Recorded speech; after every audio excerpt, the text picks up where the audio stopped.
because of even though we have different views on the legitimacy of the election in certain states, we both agree that there's no question Joe Biden beat Trump massively in the national popular vote.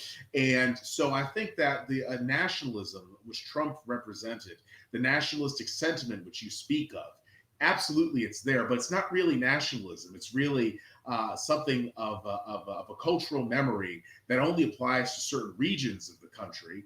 Not even in many cases, you can't even say a region, more like certain counties within states within a region of the country.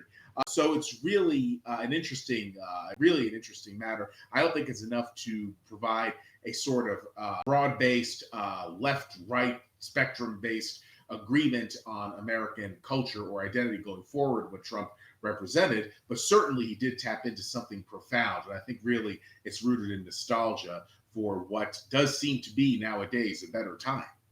Well, I think he squandered many of the emotions and devotions that he brought out. So by being so childish, so petty, he was undercutting the transcendent magnificence and primal power of his message. So it's a shame that he was such a flawed vessel. At the same time, he was also a master of pageantry. So I think much of the opposition to Trump was not in opposition to the nationalism and the pageantry, but it was in opposition to his erratic, childish, egocentric, and unappealing, petty aspects of his character. I think that if you look at what the Democrats brought out at the 2020 DNC, it's clear that they did have an opposition to anything beyond Trump.